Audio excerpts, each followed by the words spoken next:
Nyt lähtee työ alle uusi varapyörämonttu. Eikäs tonne mahtuu 3 kennosarjaa, niin tosiaan sitten uuteen mahtuu 4.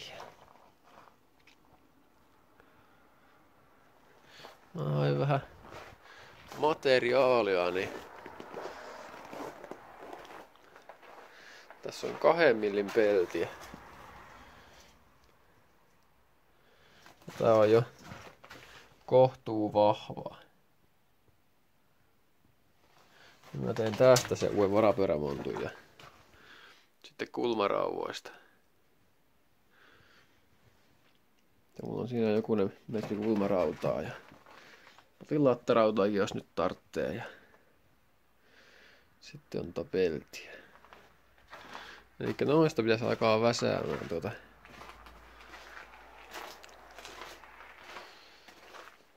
sitä varapyörämonttua uutta.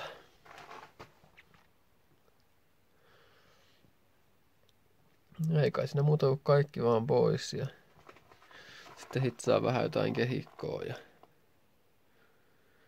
eiköhän se siitä. Jatketaan. No joo. Nyt se näyttää tältä. Reilu tunti meni, että sain kaikki pois. Tosiaan, kun mä laitoin nää, niin oli plus 15. Nyt kun mä otin pois, niin on miinus 15. Niin tosiaan oli meinaan pikkusen jäykkiä nuo kaapelit. Oli mahdoton työmaa saa pois. Ei tuolla näkynyt, kun äkkiseltään näkyy vaan yksi reikä tuolla. Sitten tuossa oli jotain halkeamia. Tai sen kuulee, kun sitten vähän kopautti, niin sieltä oli jotain mennyt hajalle. Ei nyt sen pahempaa. Seuraavaksi mä rälläköin ton vaan tosta irti kymmenviileesti, niin jatketaan siitä sitten. Eiköhän tää tästä.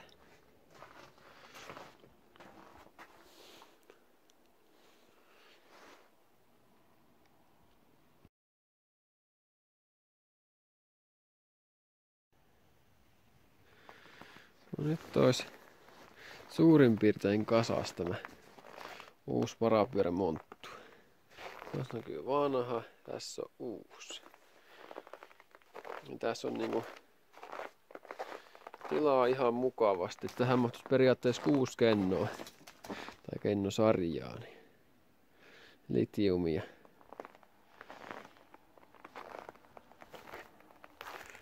Tuohon mahtui 3. Niin tähän mahtuisi 6 suurin piirtein.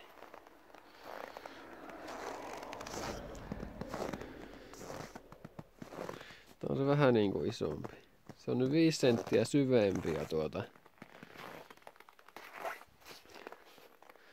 sen 5 senttiä leveämpi ja tietenkin ihan eri muotoinen. Tehdään tuo vielä hitsata loppuun ja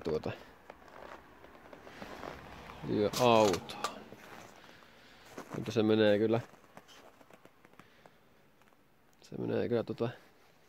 ensi viikolle, että ei tässä enää ehdi.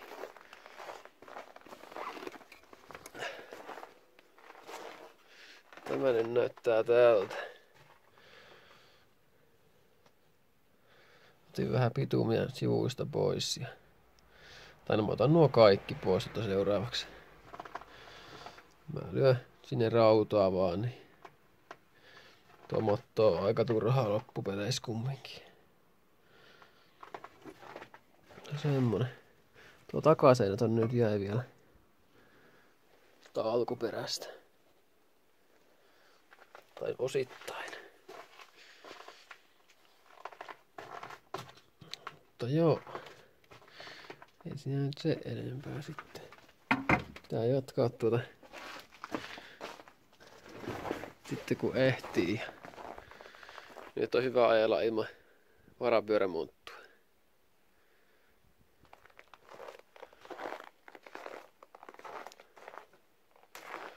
Joo, tää pitäisi tosiaan hitsata loppuun ja maalata ja lyödä tuonne kiinni.